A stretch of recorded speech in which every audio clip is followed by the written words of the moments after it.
Hey everyone and welcome to Storytime. My name is Jake and today we are going to be looking at the subreddit r/maliciouscompliance, where people conform to the letter but not the spirit of a request. If you're new around here, please do hit subscribe down below so that you never miss out on another video. But for now, let's sit back, relax, and enjoy some malicious compliance. I don't know how to use my machine? Okay. It was my first job out of high school. I was hired as a trainee in a large engine reconditioning company.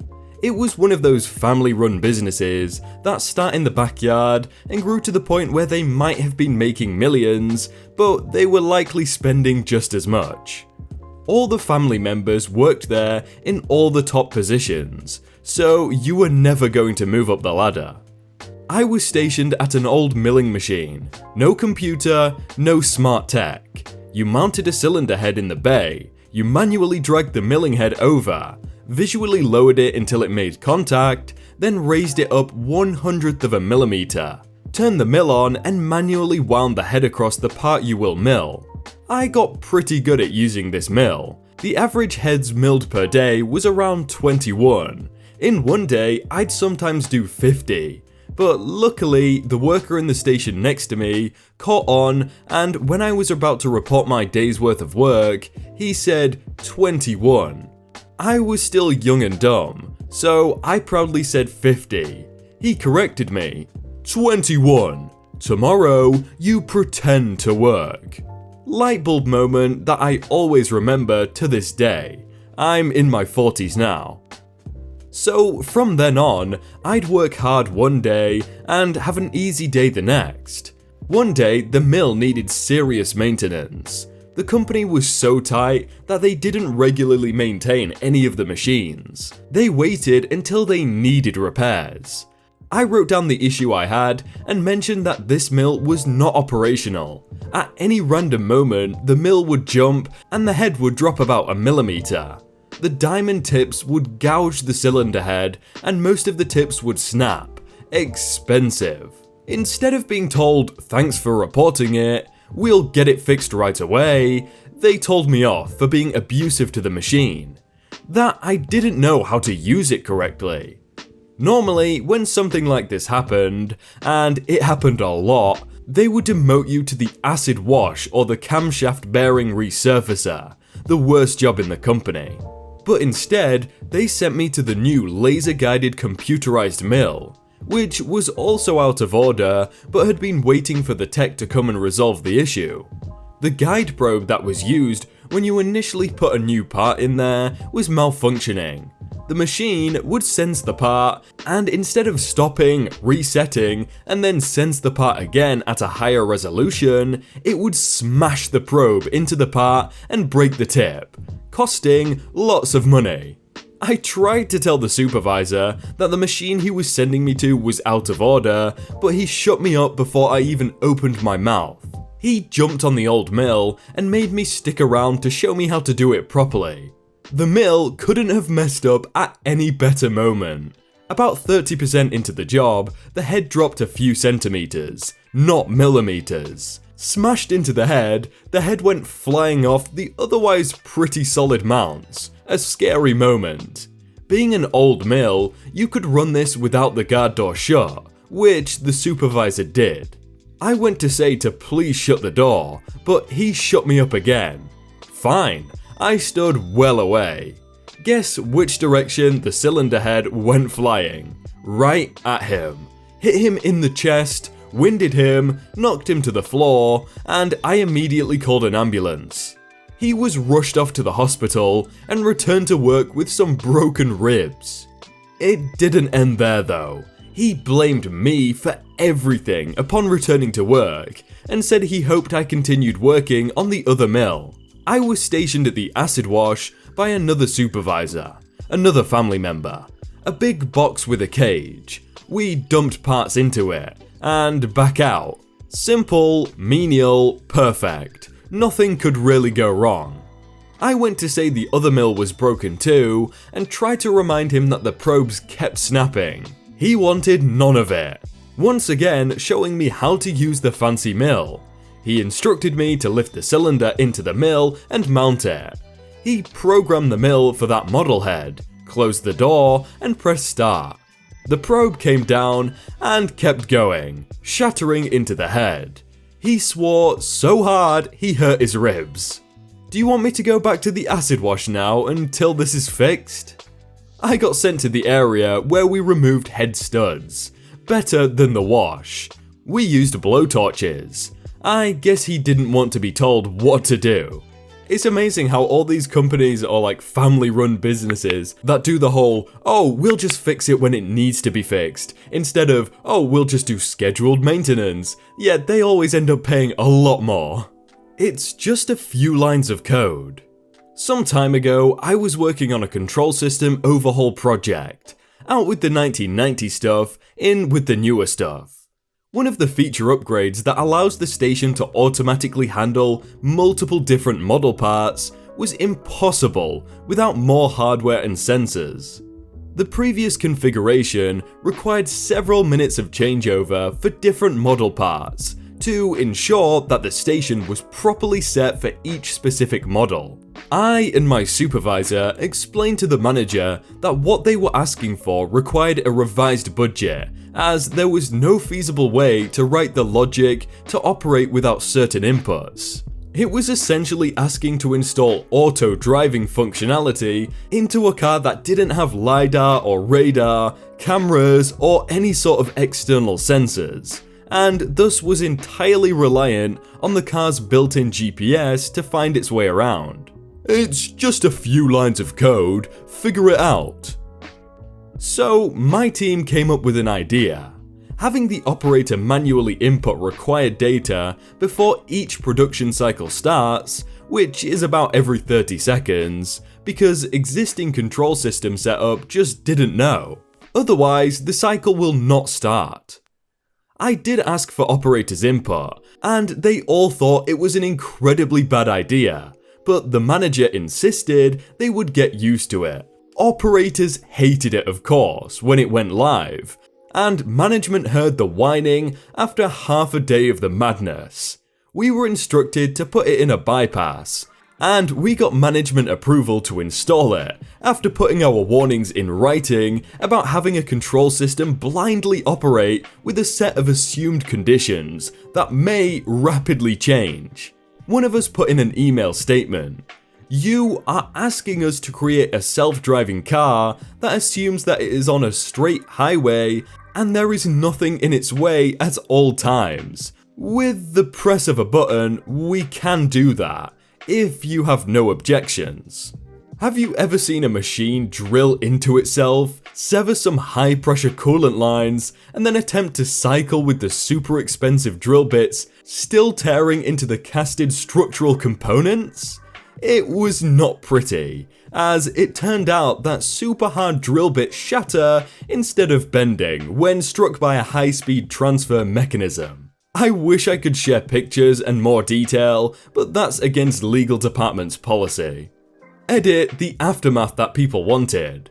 I don't know the exact money figures of the damage, but the biggest cost was the extended production downtime that the destroyed machine caused, which required several weeks of mandatory overtime production schedules on Saturdays and Sundays on functional production lines to make up for the missed production quotas. The machine itself was down for over 3 weeks. That's well into the multi-million costs of replacement parts, vendors or contractors to fix another client's mistake, repairing the large structural casted components, man hours to troubleshoot, overtime for lots of people, and so on. There were enough competent managers to prevent the manager from getting promoted or etc. And of course, everyone's favourite, more anti-idiot procedures were put in place to ensure future event would not happen again.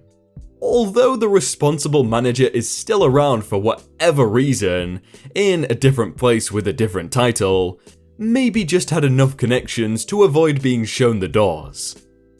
It's always that last bit that annoys me, just the guy, oh, he had just enough connections to not get fired. Nah, he should be fired. Other hostess wants me to stay at the host stand and not bus tables. I comply. This is happening as I type this. I hosted at a previous restaurant for 2.5 years, and pretty much know the ins and outs of the role of a host. I recently moved and just started hosting at a new restaurant. I am 20, and the host I am working tonight is 17. So I completed my training, though I will yield the iPad/rotation to whoever has been here the longest. So my co-worker, let's call her Hannah, is in charge, and so while she tells me where to seat people, and plays on her phone otherwise, I am left to bus tables, seat, wipe and reset tables, etc. The other hosts I've worked with usually split the work equally with me, but it's whatever, I don't mind doing it all to pass the time. Hannah gets a to-go order over the phone and puts it in. Now, typically, you wait until the to-go customer arrives before grabbing it, so that you can help out and do other host duties. But Hannah decides to go wait in the kitchen for around 20 minutes or so until her to-go is ready. Our dinner rush is just ending, so people are getting up, and I'm running around bussing tables while Hannah is in the kitchen waiting on that to-go. I literally have no tables besides the ones that need to be bussed, so I'm making sure no one is walking in and I go quickly to clean some off. When I brought some dirty dishes and cups to the kitchen, Hannah tells me not to bus tables and wait at the host stand to ensure every guest that comes in will be greeted.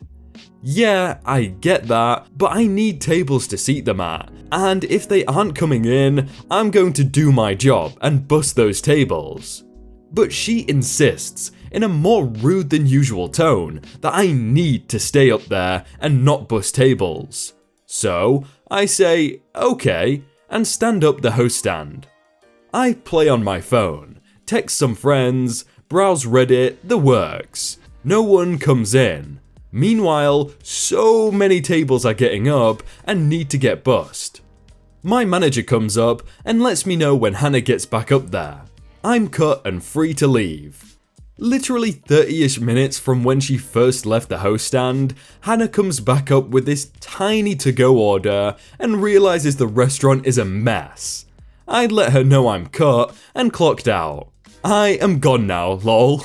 I don't even want to know the aftermath for this story, because I kind of just want to leave it at her leaving the door and this person just looking at all this mess on the tables and just being stunned. Compliance by not doing my job. I used to work as a programmer at a manufacturing facility. Back in the mid-2000s, we added the ability to order certain products online. My job was to build a service that would accept the order request from the main website and print out labels in the warehouse, which then got stuck onto the individual items in the order. The labels were printed on stickers. Some were round and some were rectangular. We had two special printers hooked up for this. Little things about the size of label markers that took spools of stickers instead of trays of paper. This is where all the fun happens. My boss was a total douchebag. He was supposed to be in a tech lead or technical manager type of role, but his knowledge of technology was horrible. Stuff like, we should just build the entire website in Perl or CGI, like the ones I used to do. Translation, I'm too dumb and or lazy to learn anything about new technologies. His management skills weren't any better. On the day he joined the company, the first thing he said to us after mutual introductions was, I used to work for the IRS, so don't ever anger me, or I'll ruin your life. I still have back doors I put in there. He kind of half acted like he was joking, but seemed half serious as well. He said this another time too, out of the blue at some team lunch or something. Really weird and off-putting, and highly unprofessional. Not to mention unethical and possibly illegal. And no, there's no way he had put in any back doors. He couldn't find his own back door with a mirror on a stick. Anyway, my last project at that company was the label printing service. I put in my 2 weeks notice around the time I started working on it, because the awful boss had no planning skills. He insisted that I just plan on doing the actual coding, so I could get it done before I left. He didn't want me to waste time on documentation or knowledge transfer. It's a small system. The other guys can figure it out if there are any problems. We need to get it up and running ASAP. Okie dokie. Code only it is. Full compliance with Mr. Douchebag's orders. I get the first pass deployed with a couple of days to spare, and spend most of that time tweaking and hardening it and trying to get some sort of documentation in place for the less obvious bits of it. There wasn't much there when I left.